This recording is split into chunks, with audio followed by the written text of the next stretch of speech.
Hail and Mashers Kingdom, welcome to Dragon Age Veilguard. It's me, Spot the King, and today I will show you my insane build for Engineer. Yeah, from the start of the Veilguard I was kinda disappointed in different specializations that we get. There's just not a lot of variety, and I decided to make some kind of very unique build. And if you're looking for some really cool, unique and powerful build that you can build almost from the start of the game, you don't need to wait a lot, this build is for you. So this will be the Engineer build that will rely on Fortune's turret. And yeah, you can play this build basically AFK. You just drop down turret, run around, and it will destroy everyone. So to make everything work, you need right gear, good companion choices, and also correct skill tree. As you can see, it's pretty unique skill tree, and I will explain you everything we got over here and what we need to have. So to make everything work, we need to make sure our Fortune's turret and other abilities will share the same damage or same type of ability. So it's duration tool ability. And basically the beginning of the game will rely on us to get 3 tool abilities and get into specialization.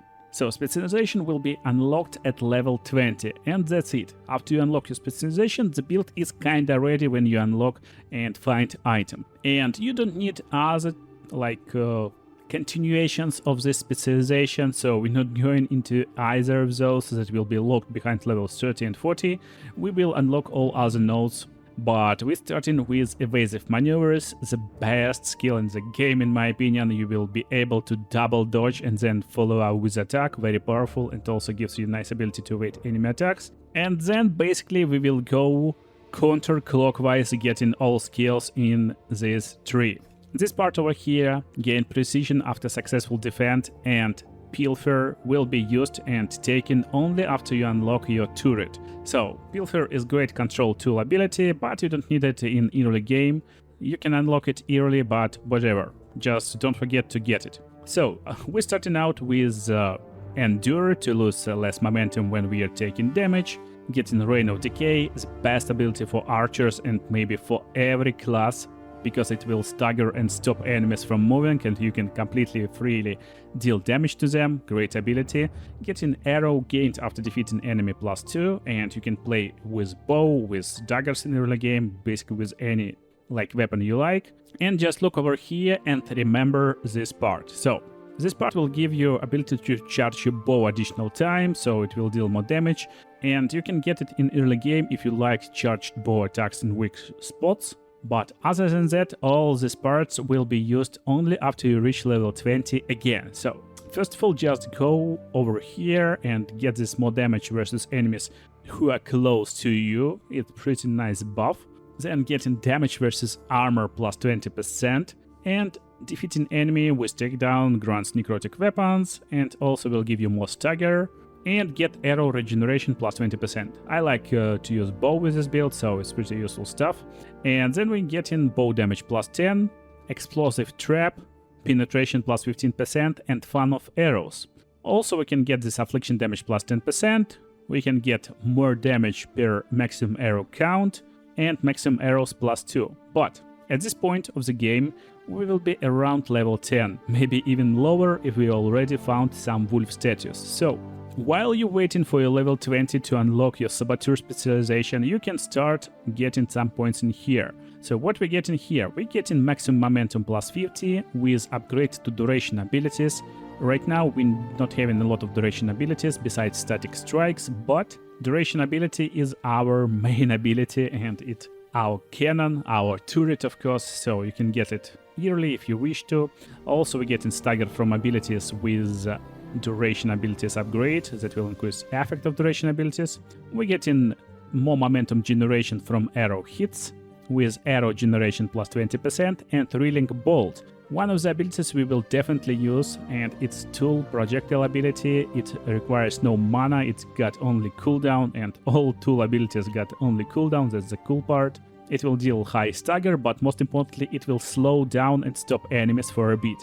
Over here we can take electric damage +10% for this ability alone, and that's it. But it's just last points of the game, so definitely don't get it in early game. And momentum generation is again kinda useful in early game, but actually you don't need it. You can switch it for like arrow gained after defeating enemy +2, but you can get it only in the latest stages of the game. So just pick whatever, basically just save some skills, get upgraded to duration abilities over here. It will give you more radius or distance. Duration abilities will increase afflictions on enemy by 1 stack when you hit them with duration abilities, and also tool abilities will deal 25% more damage versus armor and barrier. So that's preparations for our Fortune's turret, of course. But don't pick this upgrade to tool abilities. When tool abilities expire, you gain 3 arrows from debris. It's not giving a lot of arrows actually, so I kinda don't like this note. And at this point of the game, you definitely will be able to unlock Saboteur and get your ultimate, Fortune's Fury. Pretty cool, fun ultimate that basically like destroying enemies with like cannon, and it's really fun. But Fortune's Turret is basically duration tool ability. You throw down mechanism and it shoots enemies. From this point, from level 20, you will just auto like destroy enemies by doing nothing. You will just drop down turrets, destroy enemies, run around, but again you will need to help it from time to time. That's why we get in penetration plus 15%, physical damage plus 10%, and upgrade to tool abilities. When you defeat enemy with tool ability, it will grant you quickened, and tool abilities got only cooldown, so having ability to lessen the cooldown of these abilities is really nice stuff. And then our journey starts basically. So build is basically ready. It will be a lot cooler with the right gear, but before we go into gear, that's how you advance through the game, through the mid to the late game. So we're getting this ability while at low health. You can do perfect dodge and get deflect, and also upgrading tool abilities so they will leech damage they deal. You can get maximum momentum plus 50%, momentum generation, more health, and also Lightning Flask ability. Why I'm picking Lightning Flask while not using it? Because every ability we pick will give ability damage plus 15%, and that's basically the main idea of the build. As you can see, I picked almost every ability possible. Basically every ability possible over here is actually taken by me. And that's why if you're already using 3 tool abilities, you can actually ignore momentum generation and better just make sure you picked every ability possible.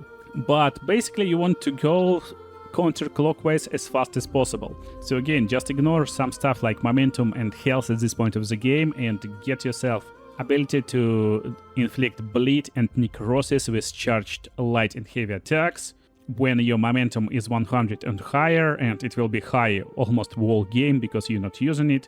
Then we get in this electric and necrotic resistance and getting toxic dash. So that's one more ability that will increase damage of our tool ability.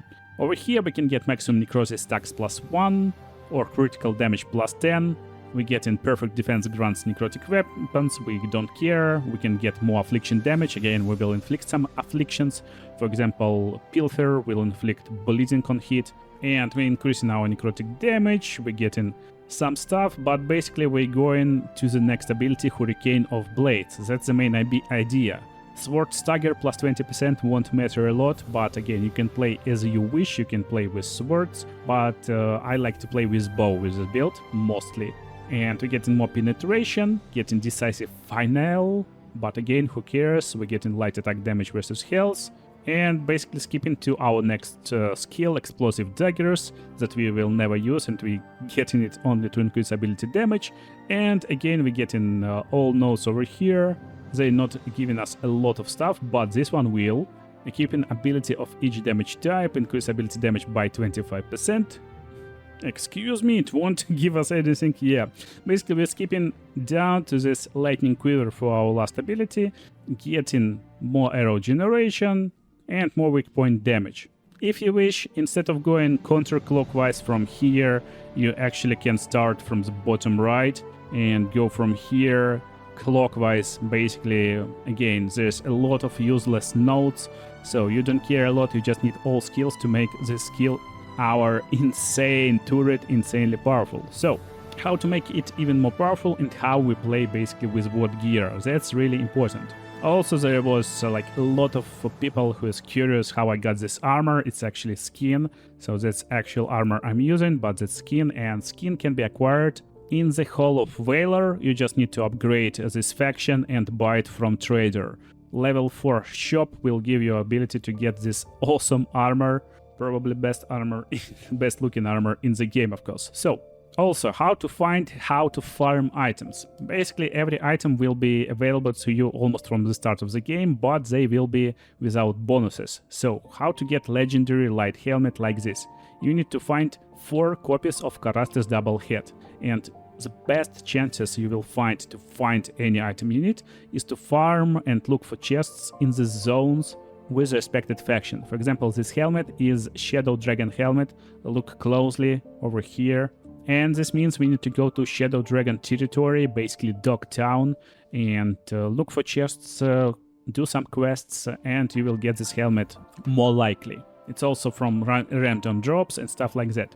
And for stuff like this, I got a complete video with all locations for all unique items in these games. But I got mage version, just look in the same places, get all uniques, and you will find this bow.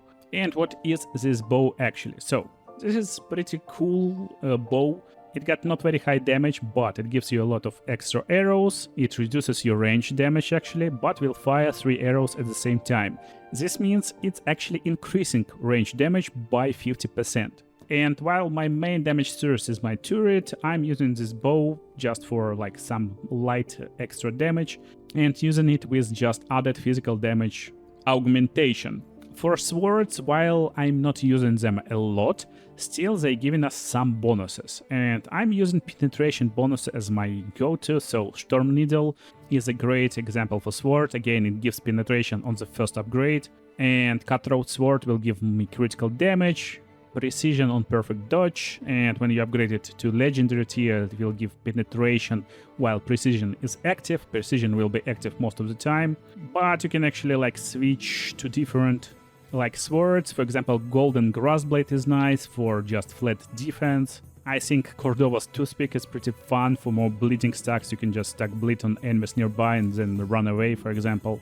Also, don't forget, turret hits will increase stacks of bleed, for example, because we got this skill over here, hitting with our duration abilities will increase any existing affliction by 1. So that's a pretty nice choice too. But most important stuff for us is our head. So Karastes double head. Make sure to look through all the Dog Town, through all traders, and get this to 3 upgrades, basically to epic tier. And when it upgraded to epic tier, it will give you 30% ability damage if all share the same ability type. And yeah, we're using 3 tool abilities to make the same type of ability and to have really insanely overpowered build. Also, it's light helmet, so it gives us a lot of ability damage. And I just remembered, there's one note over here, Adrenaline. Successfully striking target 10 times will give you Adrenaline for more damage, pretty nice one. And this skill I haven't tested yet with turret, so we will test it together right now. But for our armor, we're looking for armor with good ability damage. And for this build, actually, I like using legendary duelist code. So I'm not using arrows when my rage is maximum, when my momentum is maximum. And this means basically we will fire 3 arrows at the same time, but we will never lose arrows. So it's pretty like a lot of damage actually. So this armor is great combination with our bow. Another good armor will be Jumper Deft Leathers. So for more powerful charged bow attacks, but they won't be a lot of like more powerful than your good archer builds that I got on my channel. You can watch in the description. Some insane sniper builds, so I don't like to use it. But basically I haven't found any better armor, so I recommend duelist code for this build. For our belt, we can use Twin Buckle Binding.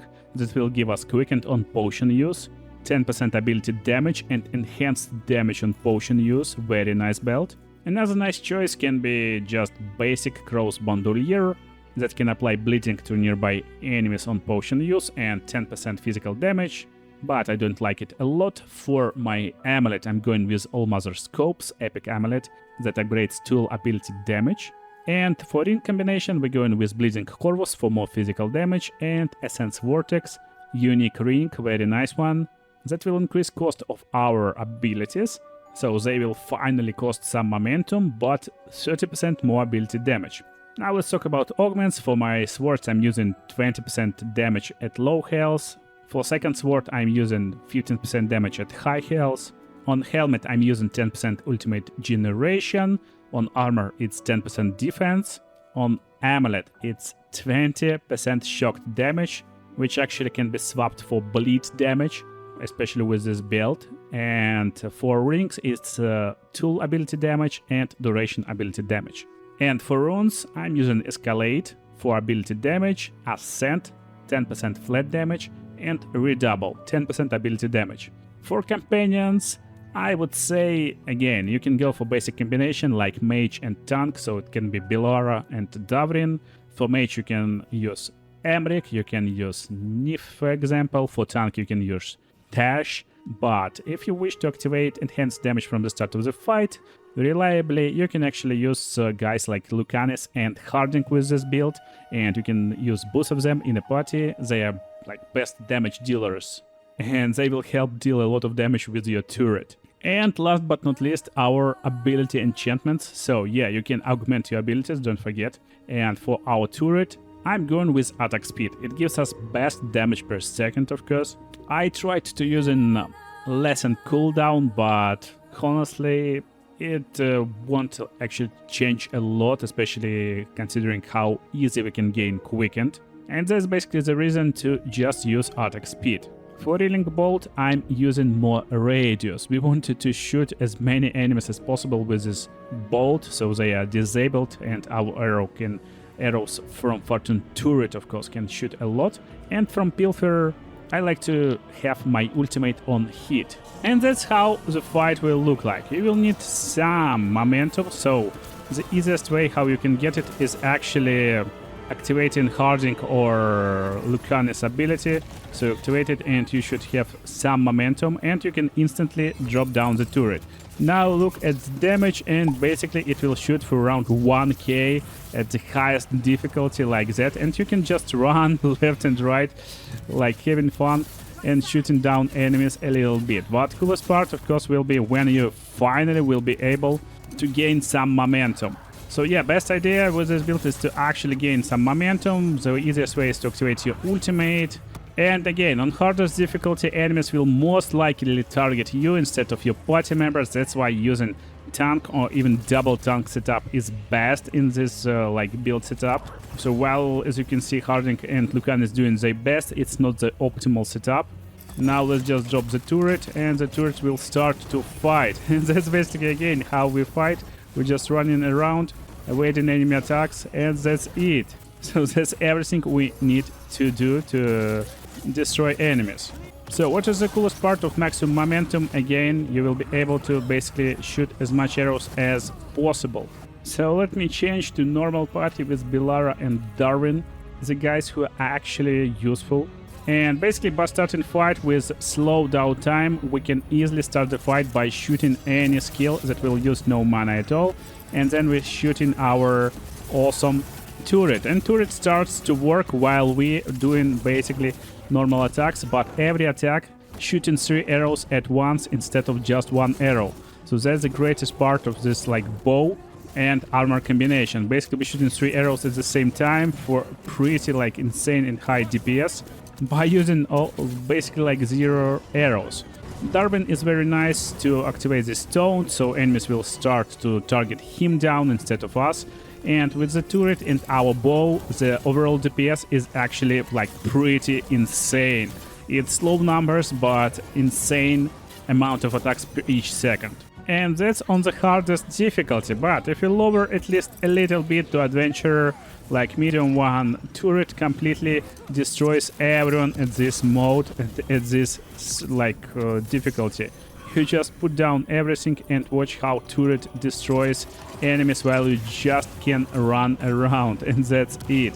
Watch out for mages, because mages can destroy a turret from afar and actually be a pain in the butt, but whatever, with quicken status you can replenish your turret pretty fast and put down the newest turret to destroy your enemies as fast as possible. Again, pretty fun, unique build, not really like most powerful of them all, but still pretty playable, and I don't know, I just like to put down turrets and be and roleplay as engineer in this game. So, if you like it too, I hope you enjoyed the video and you will have blast playing it in Dragon Age Veilguard. Make sure to subscribe and see you in the next videos. Have a nice day!